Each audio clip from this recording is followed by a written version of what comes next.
श्रावस्ती नगरी में कृषा गौतमी नाम की एक कन्या रहती थी। गौतमी उसका असली नाम था।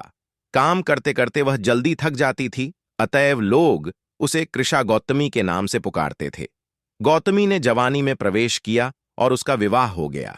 गौतमी गरीब घराने की थी, अतएव उसकी ससुराल के लोग उसका यथोचित आदर न करते थे।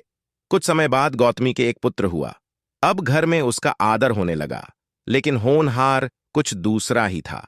गौतमी का शिशु जब कुछ बड़ा हुआ और इधर उधर खेलने लायक हुआ तो विधाता ने उसे उठा लिया। गौतमी ने सोचा, पुत्र जन्म से पहले मेरा इस घर में अनादर होता था, पुत्र जन्म के बाद लोग मेरा आदर करने लगे, लेकिन अब ये लोग मेरे प्रिय शिशु को न जाने कहां छोड़ देंगे। गौतमी अपने मृत पुत्र को गोद में ले उसके लिए घर घर दवा मांगती फिरने लगी। लोग ताली बजाकर हंसी ठट्ठा करते और कहते, पगली, कहीं मरे हुए की भी दवा होती है। किसी भले आदमी को गौतमी पर बहुत दया आई। उसने सोचा, इसमें इस बेचारी का दोष नहीं, यह पुत्र शोक से पागल हो गई है, इसकी दवा बुद्ध भगवान को छोड़कर और किसी के पास नहीं। उसने कहा, मां, तुम बुद्ध भगवान के पास जाकर उनसे पूछो। गौतमी अपने शिशु को गोद में ले, जहां बुद्ध पालथी मारे बैठे थे, पहुंची और अभिवादन करके बोली, महाराज, मेरे पुत्र को दवा दीजिए। तथागत ने कहा, तूने अच्छा किया जो यहां चली आई।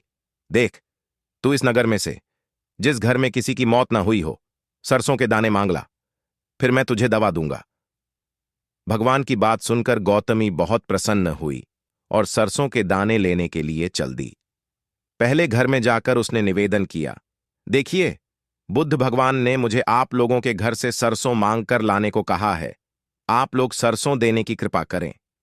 गौतमी के ये शब्द सुनकर एक आदमी झट से घर में से सरसों के दाने ले आया और गौतमी को देने लगा।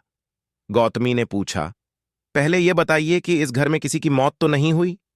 यह सुनकर घर के लोग आश्चर्य से कहने लगे, गौतमी, ये तू क्या कह रही है? यहां कितने आदमी मर चुके हैं, इसका कोई हिसाब है?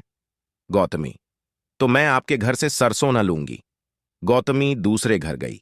सब जगह उसे वही जवाब मिला। उसने समझा शायद सारे नगर में यही बात हो। उसे एकदम ध्यान आया कि बुद्ध भगवान ने शायद जानबूझकर ही मुझे सरसों मांगने के लिए भेजा है। वह शीघ्र ही अपने मृत पुत्र को नगर के बाहर श्मशान में ले गई।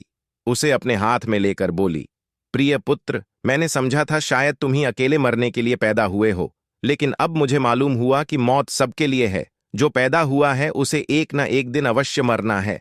इतना कहकर अपने पुत्र को श्मशान में रख वहां से लौट आई। लौटकर गौतमी बुद्ध के पास गई। बुद्ध ने पूछा, गौतमी, सरसों के दाने मिल गए? गौतमी, भगवान, सरसों नहीं चाहिए, उनका काम हो गया है। वीडियो अच्छी लगी हो तो अपने मित्रों के साथ शेयर कीजिए। इस वीडियो को लाइक करके इस चैनल को सब्सक्राइब जरूर कीजिए।